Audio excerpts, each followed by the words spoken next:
Você já se perguntou por que você tem esses comportamentos? Por que você repete alguns padrões de comportamento na sua vida? É sobre isso que o programa Vivências vai tratar hoje.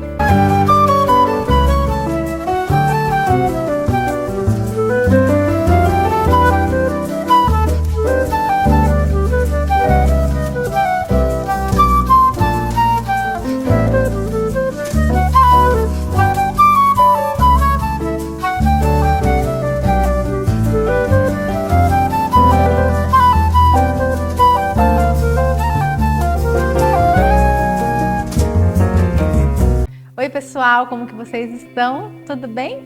Hoje é feriado, não é? E aí, o que você fez no seu feriado? Como que você organizou o seu feriado? O que você tem feito? Você está bem? Espero que você esteja bem. E eu estou muito feliz de estarmos aqui no nosso encontro semanal novamente, trocando experiências, construindo conhecimento e trocando vivências com vocês. E a ideia e proposta mesmo do programa é trazer as vivências, né? O que acontece aí na sua casa, o que acontece na minha casa, o que acontece com os meus pacientes, com a minha roda aí de amigos, e trazendo um pouco de esclarecimento psicológico dentro desses contextos. E hoje eu separei uma reflexão para fazer com você sobre padrões de comportamento. Eu ouvi essa semana uma pessoa dizendo para mim: ai, Ana, eu tenho os mesmos comportamentos que minha mãe. E principalmente eu acabo fazendo as coisas que eu não gostava que ela fazia. E eu não sei o que eu faço com isso, e eu fico chateada, e enfim. A gente trabalhou um pouquinho desse contexto e dessa demanda nesse dia. E isso mexeu muito comigo, gente, porque eu também tenho muitos comportamentos da minha mãe. Eu sou muito parecida com ela. E trago até o apelido dela aí aí no nosso seio familiar, né? E tudo isso tem uma resposta, e tudo isso tem uma explicação, um olhar psicológico. Tem várias teorias da psicologia que trabalham isso. E a minha ideia aqui é trazer assim uma visão bem geral e bem senso comum para você entender essa reprodução de comportamento que a gente faz. E como que a gente pode lidar com isso através aí da base, né, e da linha que eu trabalho da terapia cognitivo-comportamental, tá bom? Bom, nós reproduzimos comportamentos. Existe uma teoria da psicologia, né, uma abordagem da psicologia que fala sobre heranças transgeracionais. Você vai ouvir falar sobre isso em vários lugares, né? E nada mais é do que são essas heranças de gerações em gerações que a gente vai trazendo, né? De legados, de comportamento, de valores, de visão de mundo. Lembra que eu falei para vocês da tríade cognitiva, né? Como eu me vejo, como eu vejo o outro e o mundo, e como eu vejo o futuro. É uma tríade que a terapia cognitivo-comportamental trabalha nessa percepção de nós mesmos pertencentes a um grupo inserido num contexto social. Então é importante a gente entender que essa visão de si mesmo, das relações e do futuro, a gente constrói no primeiro grupo que a gente pertence, que é o grupo familiar, seja esse composto aí por grupo familiar consanguíneo, ou afetivo, ou por cuidadores. Então a gente vai desenvolvendo esse olhar de si mesmo, do outro, do mundo e do futuro dentro desse grupo. E também a gente desenvolve valores, a gente desenvolve comportamentos, jeito de ser, jeito de falar. É muito interessante todo esse processo da dinâmica familiar que acontece, né? Por isso que nós que estamos inseridos na família, temos os nossos filhos, a gente precisa entender a profundidade e do impacto que a gente pode causar na vida dessas crianças e das pessoas que estão à nossa volta. Né? O quanto que a gente pode impactar e imprimir um comportamento ou imprimir uma crença e isso se desenvolver, se desenrolar ao longo da vida. Então a reprodução de comportamento está dentro desse contexto. E é interessante você entender que nós nos formamos enquanto pessoas, a nossa personalidade, por uma herança genética e por um ambiente onde a gente está inserido. Então, esse ambiente que a gente está inserido, ele tem o poder de nos mostrar que o mundo é dessa forma, ele tem o poder de nos mostrar que esse comportamento é o correto. Vou te dar um exemplo. Se a gente está inserido num contexto violento, e essa violência, né, de qualquer âmbito que seja, ela é persistente, ela é recorrente, o que acontece? As crianças que vão nascendo nesse contexto vão normalizando isso na sua mente. E elas podem produzir e reproduzir esse comportamento nos outros ambientes. Então, quando a gente vai avaliar alguém, uma pessoa, a gente precisa avaliar essa pessoa e também a história de vida dela, o contexto que essa pessoa ela foi concebida ou então onde ela foi criada, né? Quais foram as influências que ela teve de valores subjetivos, de valores sociais, de valores religiosos, né? De comportamentos, de valores sociais. Porque a tendência de reproduzir isso é muito grande, né? E por que a gente acaba reproduzindo alguns comportamentos que a gente não gosta? Ai, meu Deus, a minha mãe, ela sempre, sei lá, ficava nervosa em determinado contexto, em determinada situação, e eu também fico nervosa nesse contexto, nessa situação. Porque aquilo que a gente não gosta parece que ressalta aos nossos olhos, né? A gente tem um investimento maior de afeto naquela memória, e aí é aquilo que sobressai. Muitas coisas da sua mãe, da minha mãe, que são legais, a gente também reproduz. Mas aquilo que não é legal parece que fica mais evidente para a gente por conta de um investimento maior de afeto nessa memória. Então, é natural, né, nós reproduzirmos porque nós vamos aprendendo e apreendendo comportamentos, né? Comportamentos, valores, dinâmica. Muitas vezes também é muito interessante você perceber que quando você vai se relacionar com alguma pessoa amorosamente, afetivamente, você busca ali figuras parentais, você busca ali figuras que você teve aí na sua casa. Então você acaba reproduzindo isso, né? Isso tem o seu lado bom, tem o seu lado que a gente precisa olhar e pensar em modificações de comportamento, mas o que eu quero trazer para você é que isso acontece, isso é natural nas famílias, essa reprodução de comportamento e essa reprodução de valores e de percepções, né? Porque a gente foi criado dentro de um ambiente onde foi mostrado pra gente, igual eu falei no último Vivências, que o céu é azul. Então a gente vai acreditar que o céu é azul. Sabe, na empresa, um dos comportamentos da empresa, isso é legal você saber, organizacionais, que a gente, geralmente, o pessoal do RH acaba intervindo, é nessa fala de, eu sempre fiz assim. Quando eu cheguei aqui na empresa, me passaram assim e é sempre feito dessa forma. Mas por que você faz esse tipo de processo? Não sei, sempre foi assim, né? Que é uma reprodução de processos de comportamentos sem aquela análise crítica, né? Do porquê que eu estou fazendo isso tá certo mesmo, eu preciso contextualizar isso, eu preciso mudar isso de alguma forma. E aí, dentro do contexto organizacional, o que as pessoas fazem? Vamos rever os processos. Vamos ver se isso está fazendo sentido com a cultura da empresa. Vamos ver se isso está fazendo sentido com o andar aqui de todos os processos em paralelo. Vamos ver se a gente está tendo resultado desse processo, que às vezes foi implantado lá atrás, em 1900 bolinha, né? E a gente está reproduzindo sem nenhuma crítica.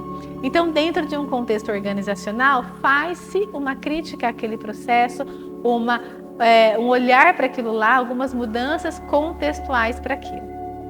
E dentro da nossa vida, da nossa história, da nossa família, a gente precisa fazer esses olhares. A gente precisa acolher. O que é acolher?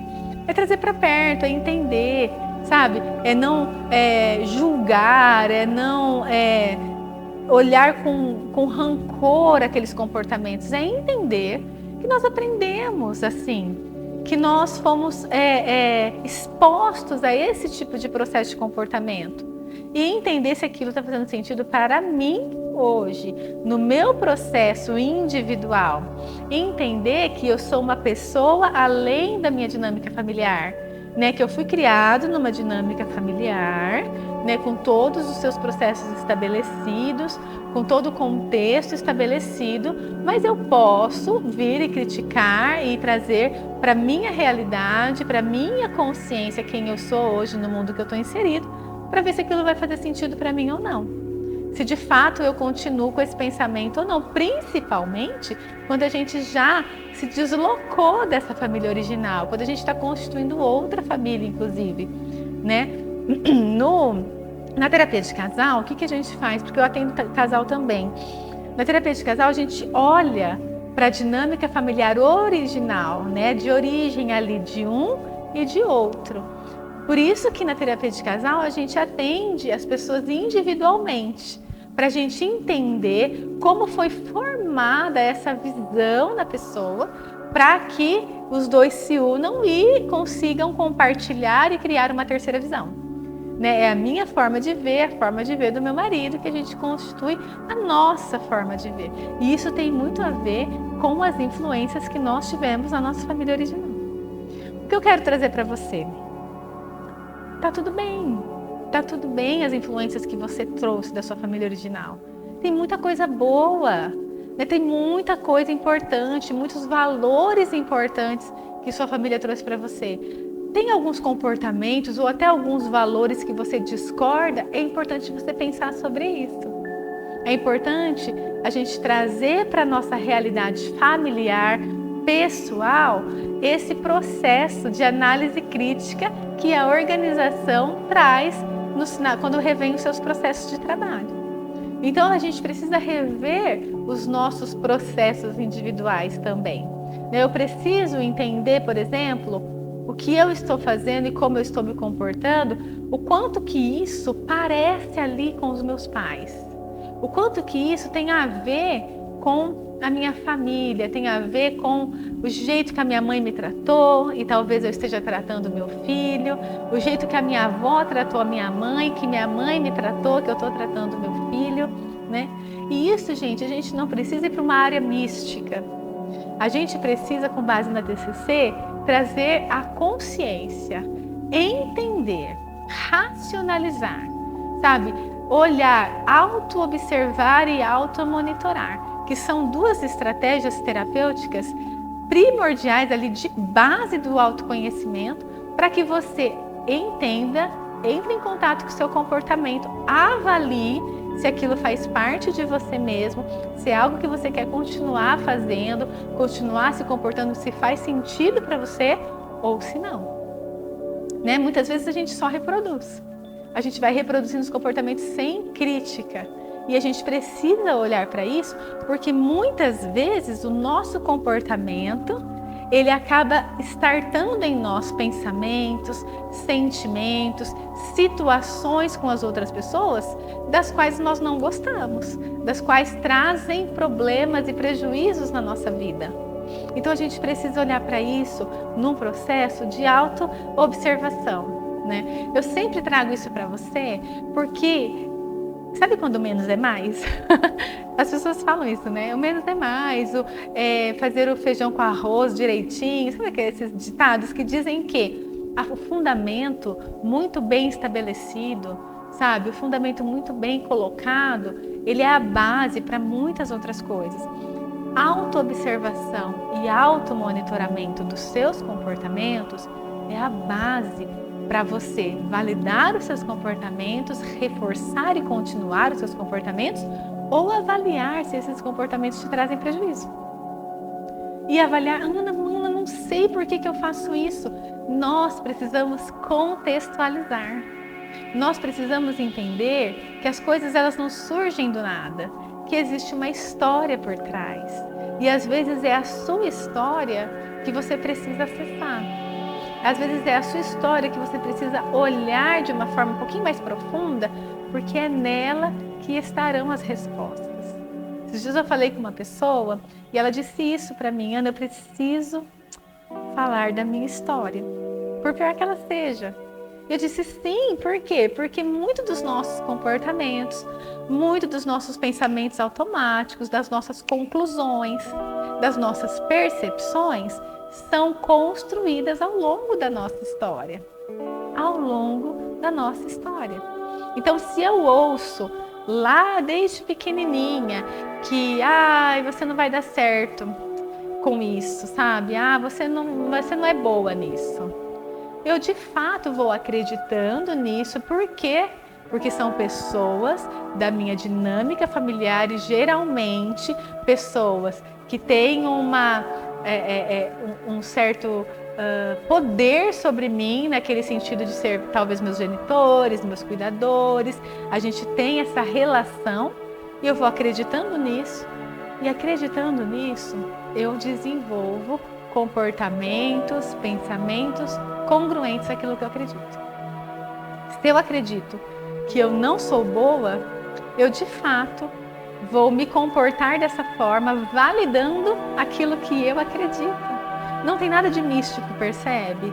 É uma construção, é um esquema que a gente constrói, né? De situação, pensamento, emoção e comportamento. Então é muito importante nós evidenciarmos aquilo que nós somos mesmo, aquilo que as pessoas falam para nós a nosso respeito. É importante a gente lembrar, nossa, como que era com a minha mãe? Como eram com o meu pai? Como que era da minha família? Porque essa forma que eu falo, esse jeito meu, o jeito de eu cozinhar, né? O jeito que eu faço as coisas. Eu me lembro, gente, minha mãe era muito vaidosa. E em casa, ela se maquiava no banheiro, tal, tinha um espelhinho lá no banheiro, todas as maquiagens dela lá. E eu era pequenininha, eu me lembro que eu subia no bidê, né? Acho que o povo mais novo não vai saber nem o que é bidê, né, gente? Eu subia no bidê e ficava com a mãozinha ali na pia, olhando a minha mãe se maquiar.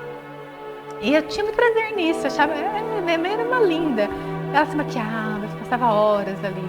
E foi assim que eu aprendi. Foi assim que eu faço, é assim que eu faço. Até o jeito, às vezes, que eu passo algumas coisas no rosto, muito parecido do jeito dela. Porque eu aprendi e eu reproduzi. A grande questão é quando a gente aprende algo que a gente percebe que não é legal. Por quê? Porque nós não somos perfeitos, né? Nossos comportamentos vão ser bons, mas em alguns momentos todos nós vamos errar. Todos nós vamos ter comportamentos que muitas vezes a gente nem queria ter. A gente fala, putz, nem acredito que eu fiz isso. Então a gente precisa avaliar, passar por um filtro na nossa vida. Então se você está tendo um comportamento hoje, você está fazendo algo que você percebe, que você não gosta, ou então que alguém já te sinalizou que isso não é legal, tenta pensar, cara, de onde veio isso? Quando que eu comecei a fazer isso? Será que lá na minha família tinha alguém que fazia isso? Nossa, tinha minha mãe que fazia isso, tinha meu pai que fazia isso, tinha uma tia minha que fazia igual. Nossa, por que eu estou fazendo isso? Questão, né? X da questão. E agora, Ana, o que eu faço? Como eu faço? A autoobservação, que você para e fala, bom, o que aconteceu hoje? O que eu fiz hoje? O que não foi legal? Como eu posso fazer diferente amanhã? A autoobservação te traz estratégias para você colocar em prática comportamentos novos, comportamentos diferentes. Então, quando você se autoobserva e identifica, você vai para automonitoramento, que é o quê? Você vai se comportar e você vai colocar estratégias dentro da semana agora de você se comportar diferente em determinada situação. A pausa que a gente aprende aqui, de dar uma pausa e respirar antes de você se comportar, antes de você reagir a alguma coisa, também é uma forma de você se automonitorar para fazer algo diferente do que você está acostumado. Preciso mudar o comportamento, então eu preciso ficar atenta a esse comportamento que eu quero mudar. E eu preciso começar a fazer pequenas mudanças, do mais fácil para o mais difícil, né? Pequenas metas para eu ir mudando o comportamento, porque aí eu vou me expondo a novas experiências, novas realidades, vou entrando em contato com isso, vou construindo novas realidades e vou aí implantando um novo comportamento. Vou mantendo isso e vou escrevendo uma nova história. Então, não é assim, ó. Não é místico, não é uma coisa rápida, é uma coisa de uma construção. Pensa que eu tenho 44 anos, foi construída 44 anos de um jeito e agora não que vai levar 44, né, minha gente? Mas não vai levar um fim de semana. né? Vai levar um processo de autoconhecimento, autoobservação, automonitoramento e manutenção desse comportamento. Então, contextualize sempre os seus comportamentos. Veja o que você quer mudar. Veja onde começou isso na sua dinâmica. Valide o que você tem de bom aí de construção e olhe para aquilo que você quer mudar. Entenda que nós temos essa reprodução de comportamento e essa herança de valores e de visões que a gente traz ao longo da nossa vida. Espero que você fique bem, que você olhe para você, que você reconstrua o que precisa ser reconstruído, que você mantenha o que pode ser mantido e que você, a cada dia, se encontre mais pleno, com maior autoconhecimento e com maior qualidade de vida. Quero te agradecer por estar aqui comigo, quero agradecer também, hoje eu tô com o copinho, hoje eu tô com sede, já eu tomo água. Quero agradecer a Via d'Água, distribuidora que está aqui conosco, sempre nos apoiando nesse programa. E se você precisa da sua água na sua casa, na sua empresa, manda um WhatsApp para o pessoal 998906724, que eles vão te atender com maior amor e carinho. Obrigada por estar aqui e a gente se vê.